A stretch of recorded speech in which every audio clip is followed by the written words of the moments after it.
सोमवार की अष्टमी के दिन जो उपाय बताए जा रहे हैं यह सिर्फ मनचाहे विवाह और पुत्र प्राप्ति के लिए हैं। ध्यान से सुनिएगा, अंत तक बने रहिएगा।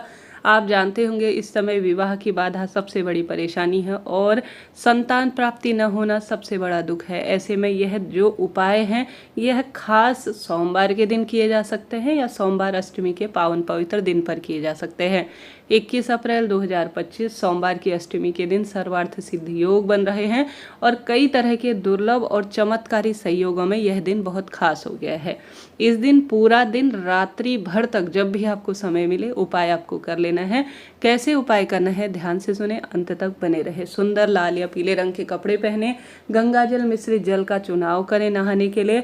जल्दी उठकर करते हैं माता पिता अपने बच्चों के लिए तो अति उत्तम है, नहीं तो स्वयं जो है बच्चे करते हैं तो भी बढ़िया है। बच्चे दूर हैं तो उनका नाम गोत्र बोलकर भी आप कर सकते हैं।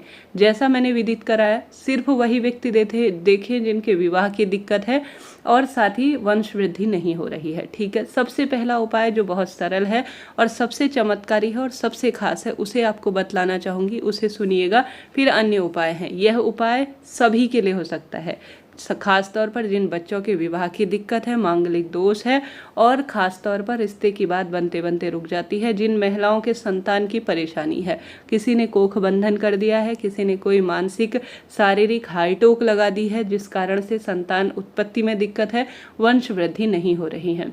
आपको लेनी है एक काली मिर्च। यह उपाय कई भक्तजनों ने सुना भी होगा और करने का प्रयत्न भी किया होगा।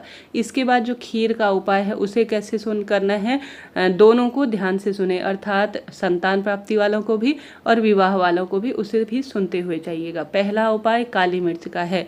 काली मिर्च एक ऐसी जो है वस्तु है जो कि सभी तरह की शंका पीड़ा का निदान करने वाला है। यह दिन कोई साधारण नहीं है, शिव शक्ति मिलन का दिन है।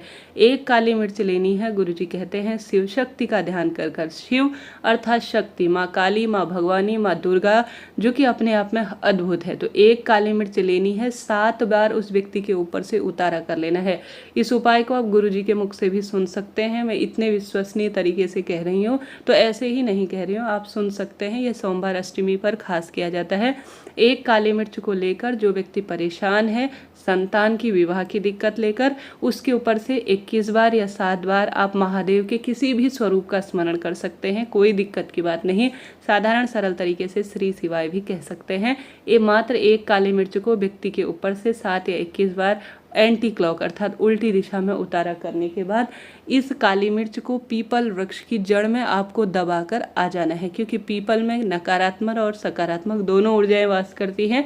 तो इसे पीपल वृक्ष की जड़ में सोमवार अष्टमी की विशेष तिथि पर इस काली मिर्च को 21 या 7 बार शिव शक्ति का स्मरण कर कर उतारा कर कर दबाइए। विवाह के लिए भी यह उपाय कारगर रहेगा और संतान के लिए भी उपाय कारगर रहेगा। ठीक है जी, यह पहला उपाय हो गया। बात कर लेते हैं दूसरे उपाय की। आपको बना लेनी है अपने घर पर खीर। खीर गौ माता की आप बना सकते हैं, दूध की, चाहे तो गोवंश भैंस इत्यादि का भी ना हो गौ माता का तो चलेगा, कोई दिक्कत नहीं। गुरुजी सामान्य गौ माता का जो है मिल जाए तो अति उत्तम है, नहीं तो जो है सामान्य स्वरूप में कहते हैं कि आपको खीर बना लेनी है। साथ ही लेनी है एक बेलपत्र। खीर का भोग महादेव को बहुत अधिक प्रिय है, माता रानी को बहुत अधिक प्रिय है और यह संतान के विवाह की और संतान प्राप्ति की दिक्कतों को दूर करने में सहायक है। जैसा कि शिवलिंग पर कच्चा दूध चढ़ाने से वंश में वृद्धि होती है, आपने सुना होगा, कई बार आपने जाना होगा। गुरुजी के मुख से यह बात भी सुनी होगी कि सोमवार हो या सोमवार अष्टमी हो या शिवरात्रि हो या प्रदोष व्रत हो, आप सभी को जो बेलपत्र है उसकी धार से शिवलिंग पर कच्चा दूध जरूर समर्पित करना चाहिए। घर पर करें या महादेव के मंदिर में, इच्छा आपकी है, परंतु कच्चे जो दूध है गौ माता की उसकी धार बेलपत्र से आप जैसे बेलपत्र को लगा दिया उसके ऊपर से धार, नहीं तो बेलपत्र में डुबो कर भी आप समर्पित कर सकते हैं। इच्छा आपकी है, आप किस स्वरूप में समर्पित करना चाहते हैं, परंतु बेलपत्र की धार को अच्छी तरह से आप शिवलिंग पर चढ़ाएं, बहुत लाभ मिलेगा। यह पहला उपाय भी आपको करना है। अब आपको लेनी है एक बेलपत्र और घर में बना लेनी है खीर। खीर आप मखाने की बना सकते हैं, साबूदाने की बना सकते हैं, चावल की खीर बना सकते हैं, इच्छा आपकी है। खीर को अच्छी तरह से बनाने के बाद इस खीर को लेकर चले जाएं महादेव के मंदिर में, चाहे तो घर के मंदिर में करें। सबसे पहले एक कटोरी में अच्छी तरह से एक बेलपत्र रखकर आपको महादेव को भोग लगाना है।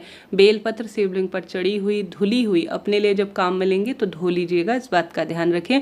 तो एक बेलपत्र लीजिए और एक कटोरी में खीर ले लीजिए, ठीक है। अच्छी तरह से खीर आपको माँ पार्वती को भोग स्वरूप की है। माँ पार्वती, आज सोमवार अष्टमी पर विशेष वस्तु का आपको बेलपत्र के साथ भोग लगा रही हूँ। मेरी पूजा आराधना विशेष भोग को स्वीकार कर मेरे बच्चों का कल्याण करें, उन्हें पुत्र पौत्र का, उनके विवाह की इच्छा को पूर्ण करें। स्वयं अपने लिए कर रहे हैं तो अपनी बात कहकर भोग लगा दीजिए। जब महादेव यह भोग 2-4 मिनट, जैसे कि भगवान जी तो उसके स्पर्श से, उसकी सुगंध से ही आस्वादन कर चुके होते हैं, तो उसको ग्रहण कर चुके होंगे, तो जो बेलपत्र है उसे थोड़ी देर के लिए शिवलिंग पर चढ़ा दीजिए और जो खीर है उसे उठा लीजिए और उससे कर लीजिए 2 हिस्से। एक हिस्सा तो पहले से ही है, एक कटोरी में विराजमान है जिसे महादेव ने ग्रहण किया है। अब जो खीर आपने ग्रहण करवाई है महादेव को बेलपत्र के साथ, बेलपत्र शिवलिंग पर चढ़ा दी।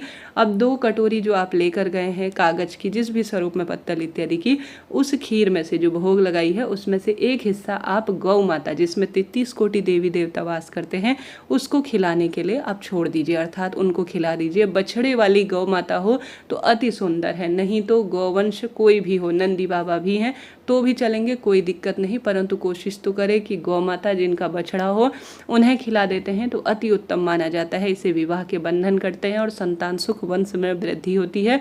अब एक हिस्सा 3 हिस्से करने हैं जैसा मैंने विदित कराया आपको। एक हिस्सा जो कि पहले आपको बेलपत्र शिवलिंग पर चढ़ाई है उसे ले आना है, और साथ ही जो प्रसाद स्वरूप आपको शिवलिंग पर आपने लगाया था उसमें से एक हिस्सा आप बेलपत्र के साथ घर पर ले आइए। जिन बच्चों के विवाह की दिक्कत है, जिनके वंश की डोर आगे नहीं बढ़ रही है, संतान सुख नहीं मिल रहा है, उन्हें यह खिला दीजिए। निश्चित रूप से विवाह के योग बनेंगे इस प्रसाद से, और जिनके संतान की दिक्कत है उनकी भी कष्ट दूर होंगे। बेलपत्र भी शिवलिंग पर चढ़ी हुई प्रसाद स्वरूप ग्रहण करवाई हुई महादेव को जरूर से आपको ग्रहण करनी है, इस बात का ध्यान रखें। तो यह 2 उपाय, खीर वाला और प्रथम दूध इत्यादि वाला, आपको करना है, लाभ तो आपको मिलना ही है। इसके बाद एक विशेष उपाय है, जिन बच्चों के विवाह की दिक्कत है या अन्य स्वरूप में परेशानी है तो आपको 2 कलश जल ले जाना है। गुरु जी कहते हैं कुंदकेश्वर महादेव का नाम लेकर अपने हाथ में 2 लोटा जल ले जाएं और थोड़ा जल दोनों लोटों से शिवलिंग पर चढ़ाकर आपको आ जाना है बेलपत्र पेड़ के पास। हाल की ही कथा में यह विवाह का सर्वश्रेष्ठ उपाय बताया है, जिसमें 2 लोटा जल घर में घुमाकर बच्चों का स्पर्श कराकर कुंदकेश्वर महादेव का नाम लेकर शिवलिंग पर थोड़ा सा चढ़ाना है। उसके बाद इस दोनों जो कलश हैं उन्हें लेकर 7 जो परिक्रमा है वह बेलपत्र पेड़ की करनी है। थोड़ा थोड़ा जल की धार दोनों हाथों में जल का लोटा लेकर बेलपत्र पेड़ की कुंदकेश्वर महादेव की जय कहते हुए आपको धीरे धीरे धार छोड़ते छोड़ते परिक्रमा लगा लेनी है। कितनी परिक्रमा बेलपत्र पेड़ की? 7 परिक्रमा धीरे धीरे जल की धार देते हुए आपको लगानी है। पहले शिवलिंग पर चढ़ाएं, घर में घुमाएं, बच्चों के निमित्त नाम गोत्र बोलें, घर में घुमाकर उनका स्पर्श करा लें। बच्चे करते हैं तो अति उत्तम है, नहीं तो आप स्वयं कर सकते हैं। और बेलपत्र पेड़ पर संपूर्ण 7 बार परिक्रमा लगाकर यह जो जल है उसे आपको समर्पित कर देना है। बहुत सुंदर उपाय है जो नया बताया गया है गुरुजी द्वारा, तो इसे विवाह के लिए आप कर सकते हैं। इसके बाद एक गुरुजी का सोमवार अष्टमी का सर्वश्रेष्ठ उपाय है, वह है लाल फूल का। गुरुजी कहते हैं जिन बच्चों के विवाह की दिक्कत है वह लाल फूल और चंदन लाल ले सकते हैं। चंदन को, लाल फूल को चंदन में डुबाकर माता अशोक सुंदरी के स्थान पर जो भी भक्त, जो भी बच्चा विवाह की बाधा की दिक्कत से तहत अगर समर्पित कर देता है कि मेरा लाल फूल जो मैंने चंदन में डुबाकर आपको समर्पित किया है, हे महादेव, हे माता अशोक सुंदरी, आज सोमवार अष्टमी में मेरे विवाह के योग बन जाए, ऐसी प्रार्थना करते हुए समर्पित कर देता है, निश्चित रूप से उसके विवाह के योग बन जाते हैं। तो इस कार्य को भी आप कर सकते हैं। इसके अलावा एक सर्वश्रेष्ठ उपाय अन्य और बताते हैं गुरुजी, जिसमें गुरुजी कहते हैं जिन बच्चों के विवाह की दिक्कत है, सोमवार अष्टमी पर 1 बेलपत्र, 1 दुर्वा घास आप नंदी बाबा को स्पर्श कराकर, जलाधारी को स्पर्श कराकर शिवलिंग पर अगर समर्पित कर देते हैं विवाह की इच्छा लेकर, दुर्वा घास, बेलपत्र, नंदी बाबा और जलाधारी को स्पर्श कराकर जो भक्तजन शिवलिंग पर चढ़ा देता है, कैसा भी दुर्भाग्य चल रहा हो वह सौभाग्य में बदलता है। रोग, कष्ट, कर्ज की परेशानी निश्चित रूप से दूर होती है। इन कार्यों को कर सकते हैं। सोमवार अष्टमी पर बहुत सारे उपाय हैं जो किए जा सकते हैं, जैसे कि पति पत्नी साथ में माता रानी के मंदिर में सुहाग की सामग्री, नारियल, लाल फूल यह समर्पित कर आएँ। इससे विवाह के भी योग बनेंगे, साथ ही संतान सुख भी मिलेगा। जिन बच्चों के विवाह नहीं हो रहा है वह सुहाग सामग्री, नारियल, भेंट, ध्वजा इत्यादि के साथ, लाल फूल के साथ, सुहाग सामग्री के साथ कुछ मीठा रखकर जरूर समर्पित कीजिएगा। इससे भी बहुत अधिक लाभ देखने को मिलता है। यह उपाय करें, इससे भी बहुत सुख मिलता है। साथ के साथ आप सभी इस दिन शिव शक्ति दीपक का उपाय कर सकते हैं। एक दीपक में 2 बत्ती रखनी है।